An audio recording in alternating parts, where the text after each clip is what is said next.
Hello and welcome back to the Bliss Bean. Today's video is on how I edit my YouTube videos, and a bunch of people have requested this video, so today I am finally peeling back the curtain and revealing how the video magic happens.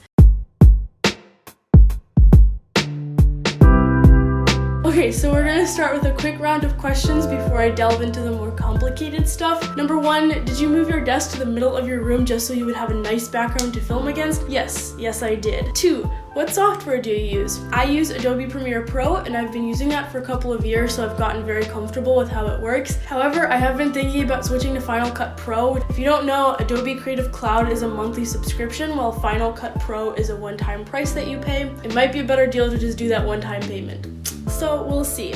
But for today's tutorial, I will be using Premiere. How long does it take you to edit videos? I would say anywhere from like 3 to 6 hours, probably an average of 4. What fonts do you use? I try to stick to the same fonts for everything that I do for the Bliss Bean, so not just YouTube videos, but the graphics that I design and my website. So those 2 fonts are Ephra, usually bold or heavy, often uppercase, and I like to play with the tracking or the spacing between letters because I think it looks nicer when they're spread apart. And then the other font is Garamond, usually italic. Sometimes I use Georgia because Premiere doesn't have Garamond, but they look similar, so it doesn't matter. And finally, what do you film with? I've got my trusty Nikon D5200 and then my Canon GX7 Mark II. I always forget what it's called. Usually I use my Nikon for like sitting shots like this because I have my nice 50mm f1.8 lens, which gives you a nice blurry background. And then I like to use my smaller Canon for B-roll because it gives you really nice stabilization, so even if I'm moving around and filming, it won't be very shaky. For a microphone, I use my phone. I do have a microphone that goes onto my camera, but it's kind of low quality, and I realized my phone actually records better audio. So if you're thinking about starting to make videos and you don't have like a fancy camera, honestly, it's not necessary. Like most phones these days, I have the iPhone 8, can record at 4K quality and 60 frames per second, which most cameras can't do. Neither of my cameras can record at 4K. And then it also has really nice audio, so honestly, it has everything you need. Alright, so now let's get into the nitty-gritty, not the restaurant.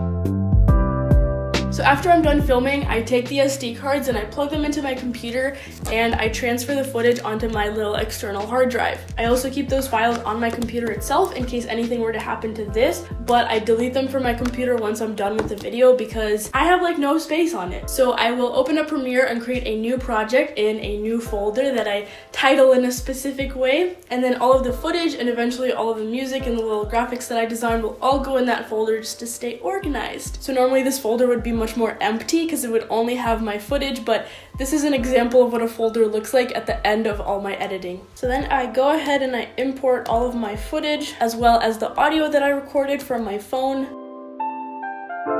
So most of my videos follow the format where part of it is just me sitting somewhere and talking, and then I add on B-roll clips to make it more interesting. So in that case, the first thing I do is I drop in all of the clips that are of me talking, as well as the audio that I recorded from my phone. And now is the fun part of trying to match them up. So the next tip is also something. So first I kind of just listen to them to get a rough idea of how to match them up, and you can also see the, I don't know what it's called, like the spiky thing that shows you the volume of the audio, so you can see how the shapes of those match up roughly. But then to get it right, I zoom all the way in and I just keep listening to it and adjusting by the smallest increments until it sounds exactly matched up. And welcome back to Hello and welcome. So I'm just gonna play for you what it would sound like if I only had the audio from my camera. Hello and welcome back to the Bliss Bean. And then this is from my phone only. Hello and welcome back to the Bliss Bean. And I actually don't like that a lot either, so what I do is I actually mix them. I'll keep both of them, but I'll reduce the camera audio a little bit and boost the phone audio. So to select only one track, I use the track select forward tool, which is the keyboard shortcut A,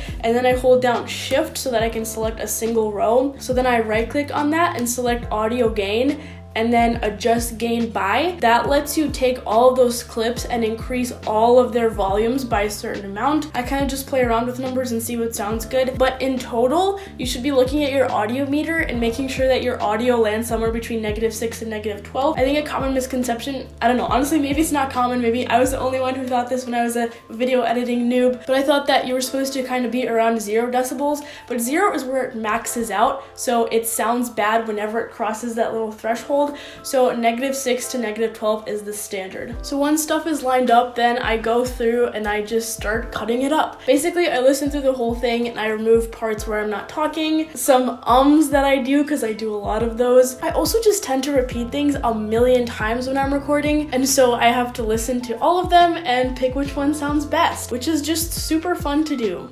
If you only put it, but if you decide to do it.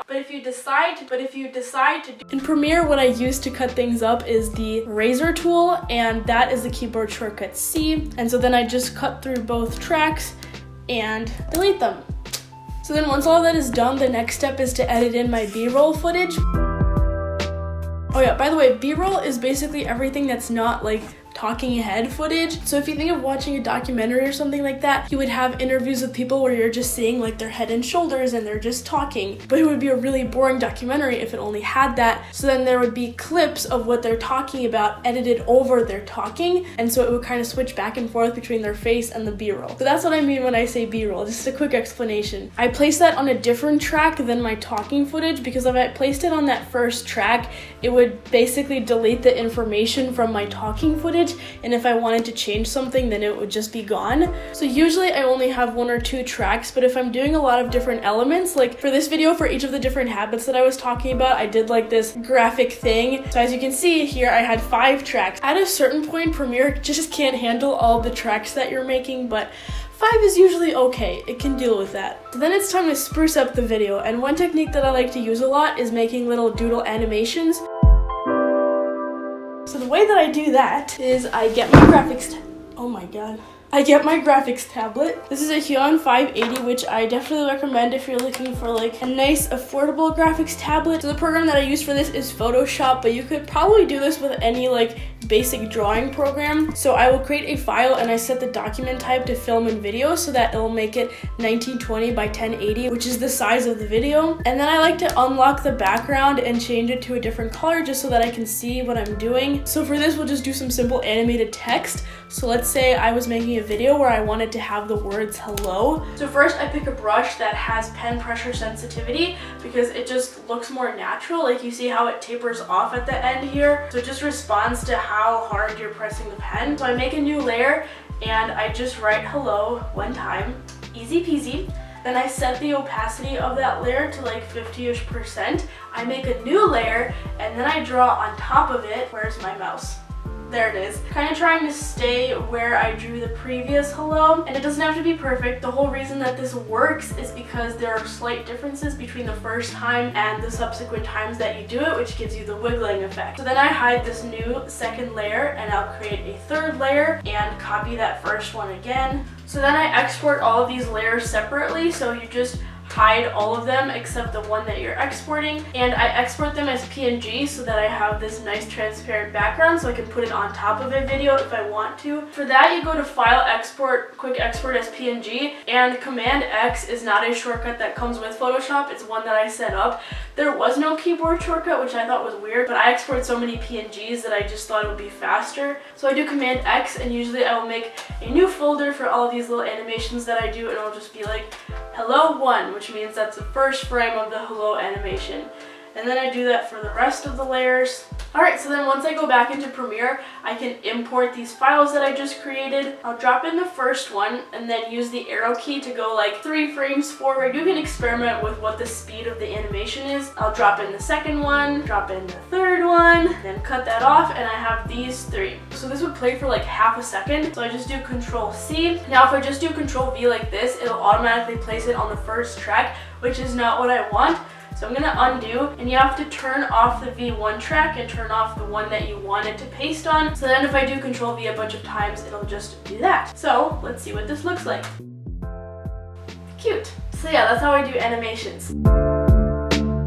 In my videos, I also use a lot of titles because a lot of my videos follow the format where it's like a list of tips or a list of ideas, a list of steps. So for each idea or step, I like to label what it is. And for that, I'm not a big fan of the title tool in Premiere, so I use Photoshop once again, and it's basically the same process that I use for animations. I'll create by 1920 by 1080 file, and then I use the type tool to put in whatever text I want, and then I can edit it to look however I want. If I want it to have that color background, then I'll export both of them together. Otherwise, I'll just turn off the background layer and export it like that, so then I'll have the transparent background. To be efficient, instead of like going through my video and making one title at a time, I'll look at my video outline where I had the whole video planned out. I'll make all the titles real quick, and then I import all of them into Premiere and drop them in where they're supposed to go. My next trick that I like to use is adding like a film effect for an aesthetic look. So there are a lot of different effects that you can use to achieve this. One technique that I've used in the past is using the wave warp tool. You know how old videos, they'll have kind of like a rectangular glitch and this bar will just go across the screen top to bottom, but that kind of takes a while, so I usually don't bother with that, but I will link to the tutorial where I learned how to do that. So my much easier method is to go on YouTube and just find an overlay that I can place on top of the video. So this is the one that I use, and to download videos off YouTube, there are some sneaky websites that you can use. I used to use onlinevideoconverter.com a lot, but it's been acting weird lately and it won't convert my videos. Another one that I like to use is ytmp3.cc, which despite the name can also convert to MP4, so don't worry. I'm not officially recommending any sites because these can be a little sketchy, and I've heard about people getting viruses from sites like these, but those are the ones that I use, so if you want to copy me, go right ahead, but I am not liable. Once you've downloaded your overlay footage, you import it just like any other clip and drag it onto your timeline. This one I have to resize, so I just make it bigger. And then the key step is right now the blend mode will be set to normal, which is why it's just a black screen and it's covering up your other video. So you have to set the blend mode to screen, which will make it kind of like blend with what's behind it. And then it looks like you have old VCR footage. Okay, phew, we're almost done. Next, we're gonna talk about music.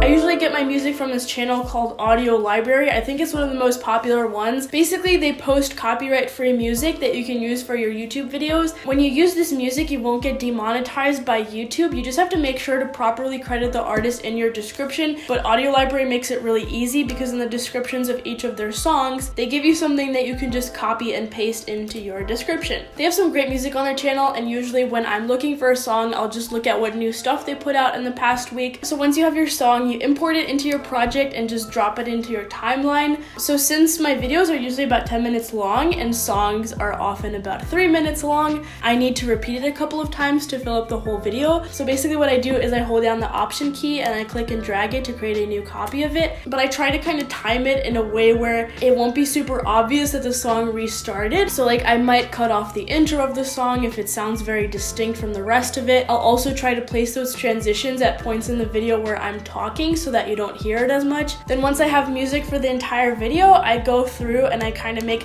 micro adjustments in the volume. So for the intro, I usually have the music pretty loud and then it quiets down as I get into like the main talking portion of the video. So the way that you adjust your volume throughout the course of your audio clip is by using keyframes. So you select the audio clip and you go to Effect Controls and then to Level. So for example, let's say I want it pretty loud while I'm saying, hello, welcome back to the Bliss feed, and then I want it to get quieter after that. So I would go to the end of that sentence, the Bliss feed, and click on Create Keyframe, and then I'll go a few frames forward. Today's video, and I'll make another keyframe, but I'll set this one to a lower volume, so like -10. And then if you listen back to that, you'll see how it changes from 0 to -10 between those two keyframes. Back to the Bliss feed. Today's video is on procrastination.